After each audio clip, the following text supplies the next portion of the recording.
Okay. Okay, that's the recording started. Good morning, everybody, and welcome to this morning's board meeting. We'll just move on with apologies, Brian. Any apologies or substitutions?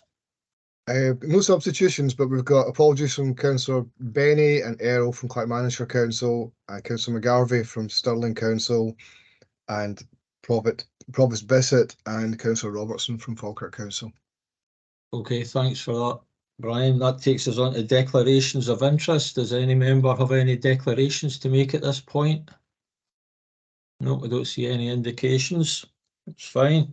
That takes us on to item 3, the minute of the meeting which was held on the 29th of September. Can we agree the accuracy of the minute, or is there any issues stemming from it? I'm saying agreed. Thank you. Agreed. Item 4, the final accounts for 2022-23. Elizabeth, over to yourself. Yep, got a verbal update on this. The last meeting of the board, the audited annual accounts were presented. However, due to 3 outstanding items, they couldn't be signed off.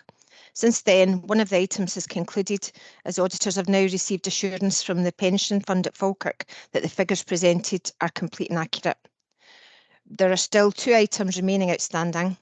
One relates to presentation of the pension valuation on the balance sheet, and the other relates to how we recognise the SAA portal within the accounts. It's expected that these 2 items will conclude in the next few weeks, and this will allow the accounts to be signed off. A further update will be provided to the board at its March meeting. Okay, thanks for that, Elizabeth. Any questions or comments from members? Nope, there's no indication. You agree the report? Agreed. Agreed. Okay, thank you. Takes us on to item 5, the revenue budget for 23-24, review as at 31st of October 2023. Elizabeth? Yep. So this report provides the board with forecasted financial position as at October 2023.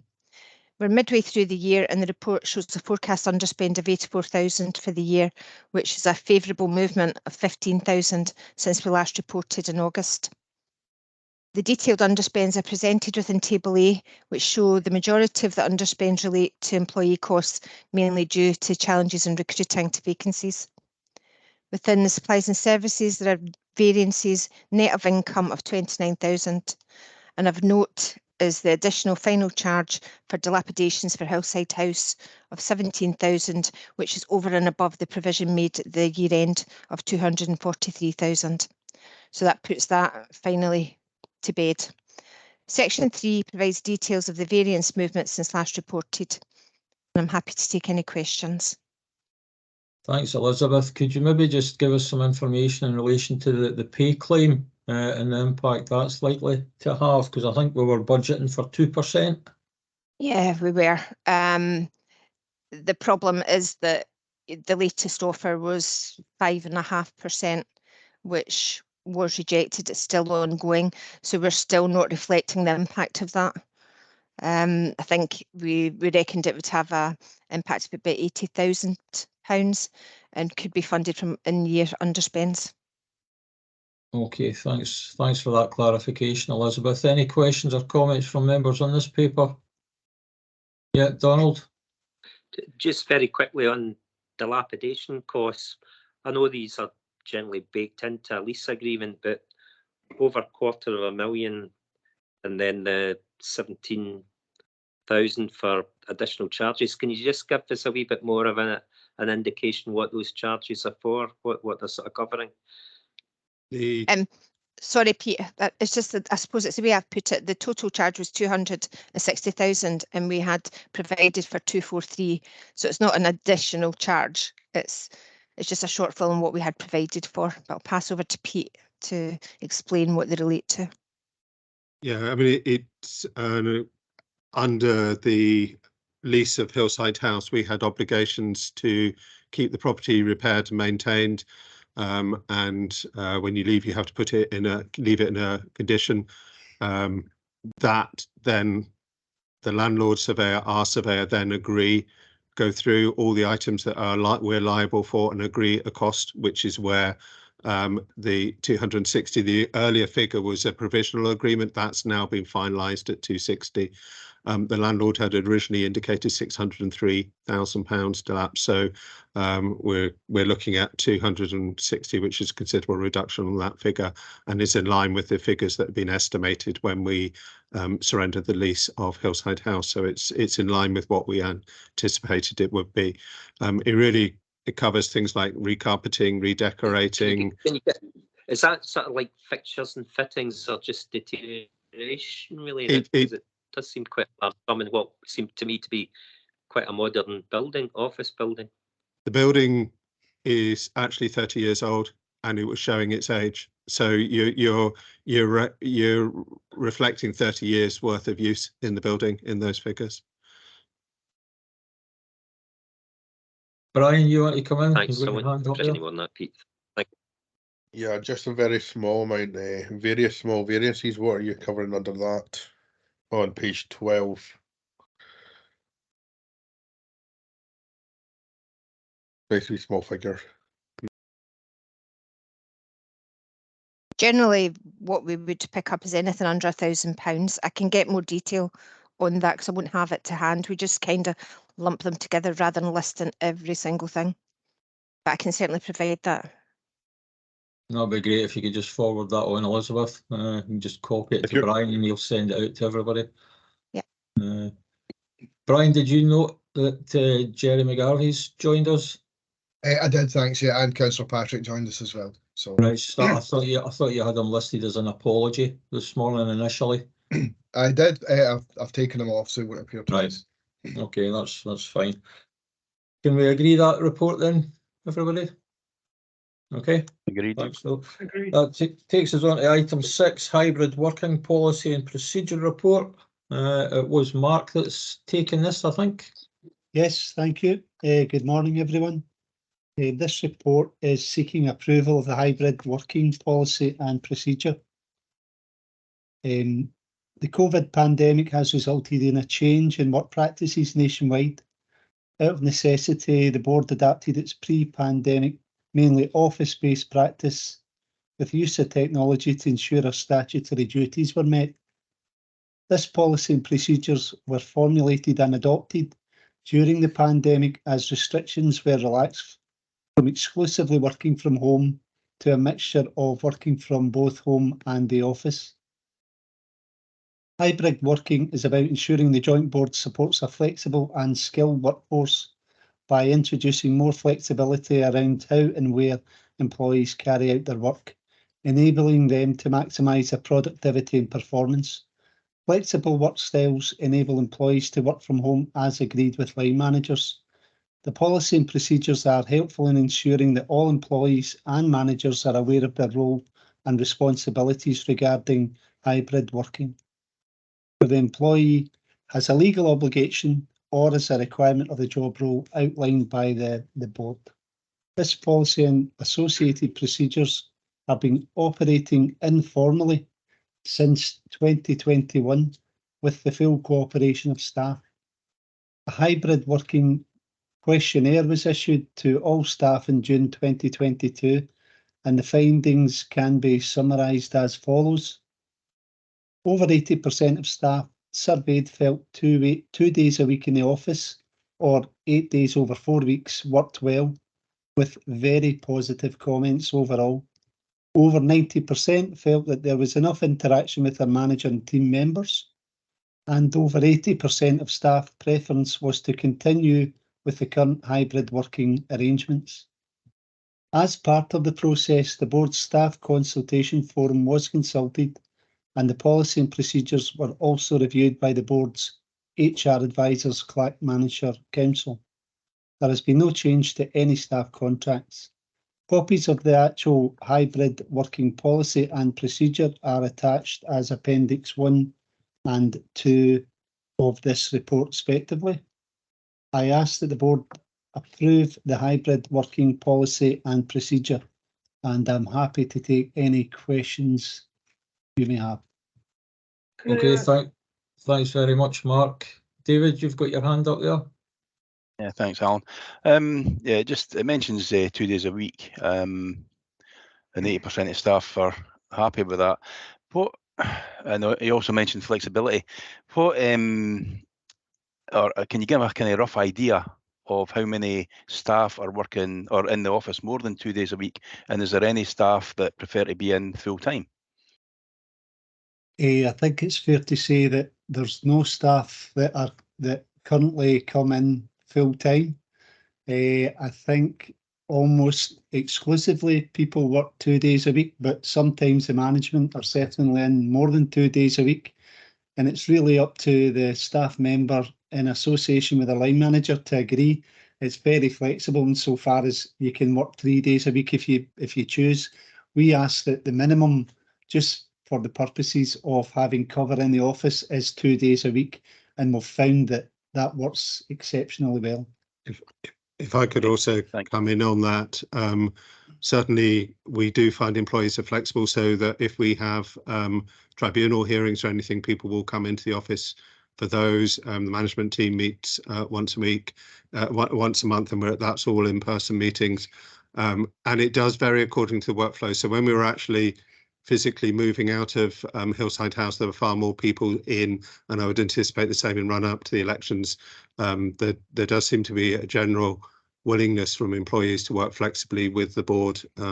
So if there is a requirement, people will come in. Thanks, Peter. Thanks, David. I think we have to remember as well that home working doesn't suit everybody. So long as we're catering for the people it doesn't suit. As far as councils are concerned, the hybrid working side of things is pretty standard nowadays. Now, I think it's going to be with us for the foreseeable future. So it's something that we need to embrace, obviously. Any further questions? Paul, you've got your hand up. Yes. There's a system that we're using, and the document on the subject is very comprehensive, very informative. If we rationalise, or how are we going to rationalise the use of office space, which will enable us to get rid of some of our buildings? Is that on the card? Absolutely, that is the case. You'll find that we've moved from Hillside House in the summer, and we've cut our office space by approximately half.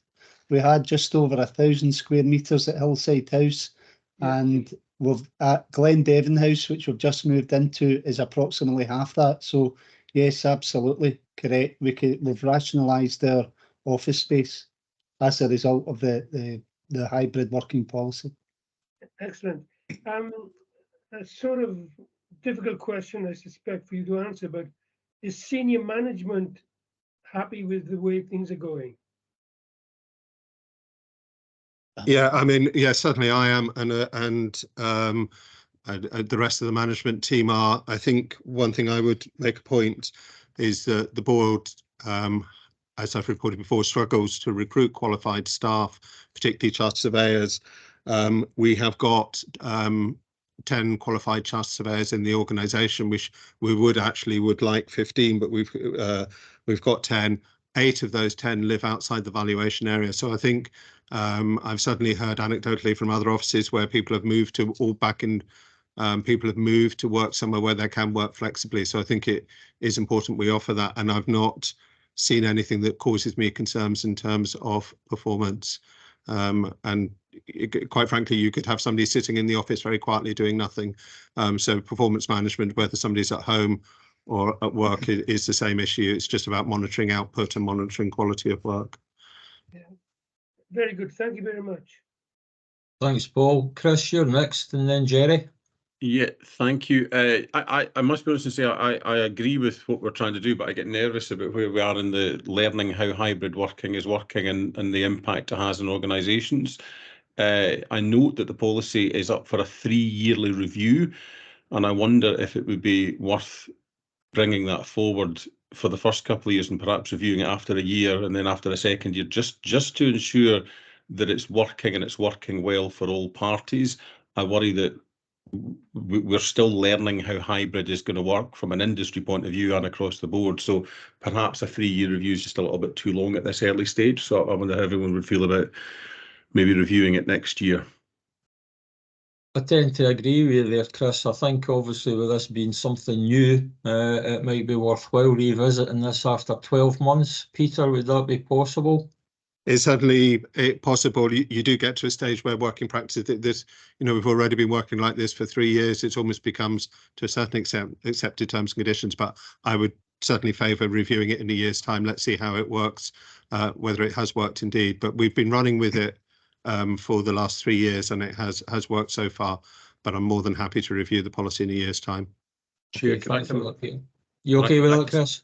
If I could go back just with one more point, when we review it in a year, it's important that we understand what the staff are saying, but we're also getting a sense of how it's impacting on productivity and workload. So, in 12 months, if the review could give us an update from staff, but also how we're performing with the new system. Thanks, Chris. You take that forward, Peter, and get a report back in 12 months. Yeah, certainly we can do. Okay, thanks for that. Gerry, you're next. All right, thank you very much, Alan. Yeah, I basically, Chris said some of the things I was going to address anyway. However, I was concerned about the fact, unless I missed it, what has informed the policy or the detail of what has informed the policy. I take Pete's point that practice has actually shaped expediently for many organisations the place we're in now, which we're to some degree formalising by a policy position, and I get that completely. Chris alluded to the monitoring aspect of this and the trade union, the workforce voice.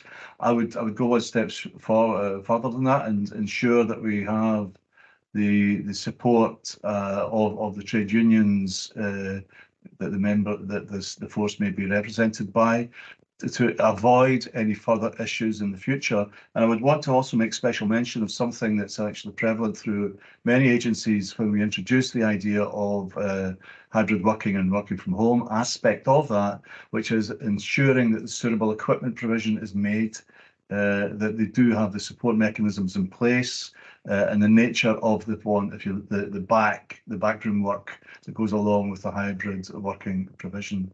I would be looking for reassurance on those. Thanks, Gerry. Mark or Peter or both of you, would you like to comment? Well, certainly on the point about the trade union, that we have a trade union representative on the staff consultation forum, and he is happy with the policy and procedures. We ran that past the forum and we had unanimous agreement. So you can rest assured that the union have had full consultation with the policy and procedures.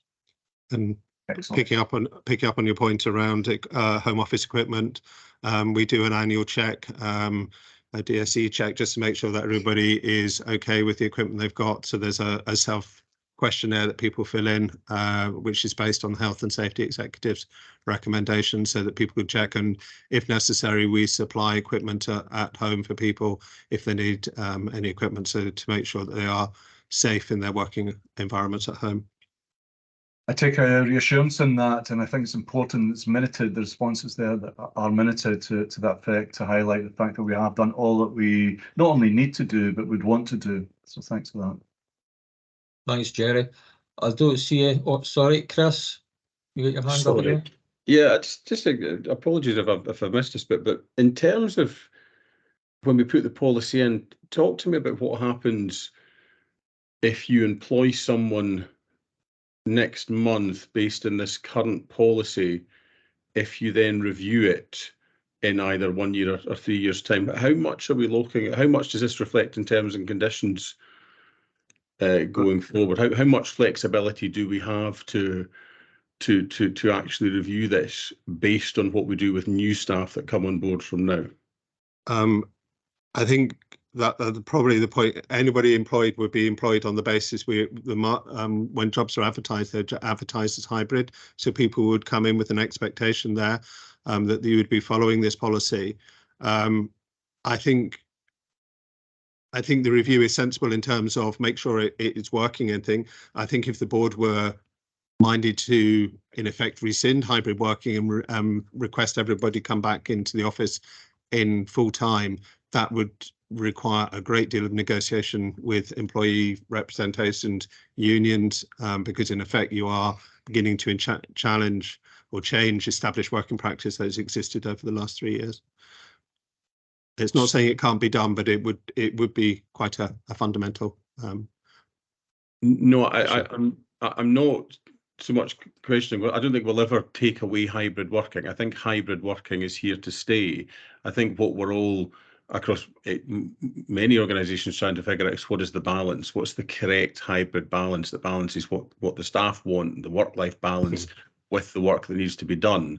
So reflecting that we're in and we're continuing into a period of testing and refining and getting it right. I just want to make sure that if we is there an amendment to the policy, a minor amendment to it that we should discuss that allows for the fact that we may wish to change the proportion of hybrid working. I mean, we may want to go, you know, full hybrid, or we may want to do away with hybrid in the future to go full home working.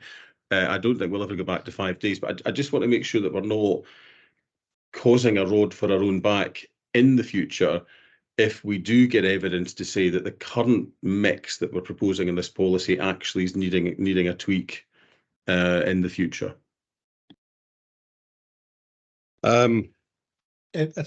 Councillor, if I could just refer you to chapter 11 of the actual policy itself, it does say changing the hybrid working agreement. Management reserve the right to make permanent changes to the hybrid working arrangements to one based in the board premises, for example, and it gives the circumstances. So we do say that any change will involve early consultation with workers. So I think that there is a part in the policy itself that covers us for that eventuality. But to be clear, it covers us for existing staff. The question I suppose I'm asking for is for new staff who join after we've adopted the policy. Well, the policy is still there, as Mark correctly points out. 11, they would be signing up to the policy, and the policy there does allow for it to be varied at section 11. Okay, that gives me the confidence I was looking for. Okay, thank you. Sorry. Thanks for the questions there, Chris. Peter, just in relation to our constituent local authorities, how does our policy compare with theirs? Maybe hand over to Mark, who's perhaps done more work than I have on that one. Yeah, I think not the problem, but the difficulty that our constituent authorities have is that there's no hybrid working policy as such in place for anyone. That's simply because the vast range of occupations and services within each council, there's no one size fits all hybrid arrangement for everyone because there's so many different. So I do know that certainly our lead authority, Clerk Manager, are looking into formalising something, but it's been an ongoing process, and for the simple reason that there's so many resources and occupations across the board that it's very difficult to formalise one. I mean, ours is weighty enough as it is with only 43 employees. You can imagine the difficulty a local authority will have with thousands. Okay, thanks for the clarification there, Mark. Elizabeth, you want to come in? Yeah, it was just to say that certainly for office staff, we've just had the future ways of working update that there's an expectation of 40% attendance. So if you're office based, then you would be in 2 days a week as a minimum. And that's just been published. Is that a matter of policy now then, Elizabeth? I believe that it is policy, but don't quote me on it. Okay. I don't think we would be putting out if it wasn't policy. It must have been agreed. Because there's been a future ways of working group for many years now on how we actually go back to the office. But certainly for office staff, there's an expectation we'll be in 2 days a week. But it's also partly business needs and managers' approval. You know, people will have exceptions, so we try to cater for everyone. Okay, thanks, Elizabeth. I don't see any other indications from members wishing to speak. Can we agree the report on the basis that we're getting another report in 12 months' time? Agreed. Okay, thanks for that. That takes us on to item 7, interim valuation performance report. Anne? Yeah, morning everyone. This report covers the 6 month period from 1st of April 2023 to 30th of June 2023 and updates the board on how the workload is progressing against our targets and valuation midway through the current financial year. The performance indicators for valuation role and the valuation list are summarised in section 3 and 4 of the report, and in section 5 there's a commentary on the present position. At the midway point in this financial year, we are slightly behind on our targets for changes to the valuation role and valuation list. The new legislation affecting the rating of self-catering accommodation means that all self-catering operators are required to prove annually 70 days of actual letting to stay on the valuation role, and any new ones are delayed entry until proof of the 70 days of actual letting has been established. The timing of these changes to the valuation role and council tax list have been out with our control. The additional work stream is new to this financial year and has involved a detailed consideration of the validity of the evidence of 586 properties on the valuation role and the associated work to change, delete entries and create entries on the council tax list. As a result, at the midway point, I've prepared our statistics with the self-catering changes included and excluded to demonstrate the performance that is in our control. Looking at our statistics within our control, we have achieved 93% against a target of 94% for the valuation list. And for changes within 3 months for the valuation role, we have achieved 73% against a target of 70% within the 3 months. I'm recommending that the joint board note the performance to date, and I'm happy to answer any questions. Thank you. Thanks for your report. And just a quick question from myself. When you're saying self-catering, does that include houses of multiple occupancy as well? No, they're treated differently. It's mainly accommodation that is let on a holiday basis for. Right. And it's got to be available for over 140 days for that purpose. Okay, thanks for that, Anne. Any questions from members on this report? I don't see any indications. No. We agree the report? Agreed. Yep, thank you. That takes us on to our last report, item 8, Valuation Appeals Progress Report. Back to you, Mark. Yep, thank you. Again, this is an interim report. An update from our June board meeting. I don't intend to go through the report word for word, but the most important part, I believe, is part 2 for the 2023 revaluation. The new proposal and appeal regulations were introduced from the 1st of April 2023. The Non-Domestic Rates Scotland Act 2020 created a new proposal and appeal system whereby owners, tenants or occupiers must first lodge a proposal with the assessor if they disagree with the valuation of the property. This will be a precursor to lodging an actual appeal with the Scottish Courts and Tribunal Service if we can't resolve it amicably. The new system is intended to improve information sharing between parties early on in the process, without requiring the involvement of the Scottish Courts and Tribunal Service, in an attempt to reduce overall appeal volume and ensure greater transparency and fairness, in line with our Barclay recommendations. So, coinciding with the revaluation 2023, the functions of the local valuation appeal panels were transferred to the local tax chamber from the 1st of April 2023 as well.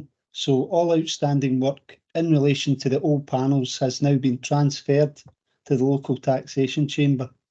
This will have an impact on assessors' workload in terms of the scheduling and dealing with proposals and appeals. I suppose the most important point is at 2.3, the total number of revaluation proposals received within the statutory time limit was 988. Which is a reduction of approximately 78% in the number of appeals received for the 2017 revaluation. I've summarised the number of non-revaluation proposals in the table at 2.3 as well. Point 3 is an update to the 2017 revaluation appeals. 4 is the 2017 running roll appeals update since June. 5 is again the update for the older appeals that are still outstanding, 2005 and 10.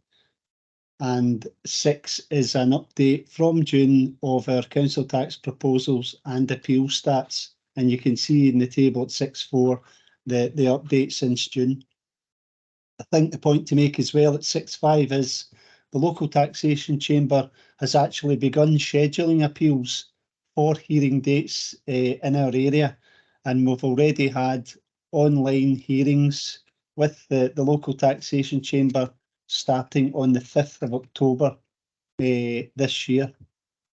My recommendations are that the board consider and comment on the 2023 revaluation proposal statistics, the continued appeal workload arising from the 2017 revaluation and COVID MCC appeals, and the progress made towards disposing of these, and the new proposal and appeal system from the 1st of April 23, and the progress in disposal of council tax proposals and appeals. I'm happy to take any questions you may have. Thanks very much, Mark. Thanks for your report there.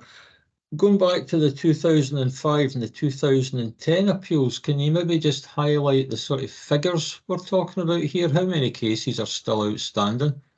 Well, if you look at Chapter 5, there's listed the exact numbers. There's 3 outstanding in 2005.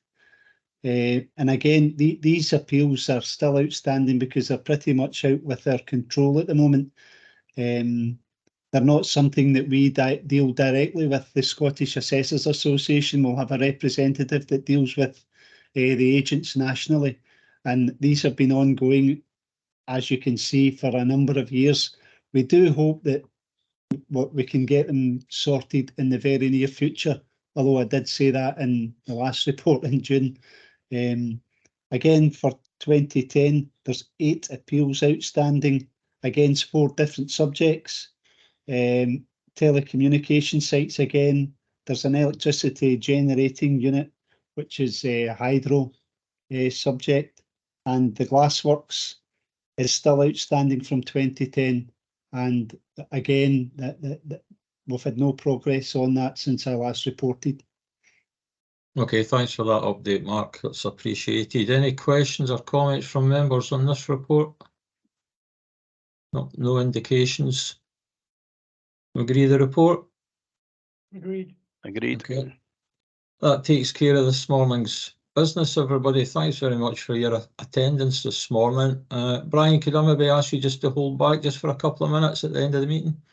Certainly. Thanks, everybody. Thank you. Thank you. Bye-bye. Thank you. Bye-bye. Thank you, Chair.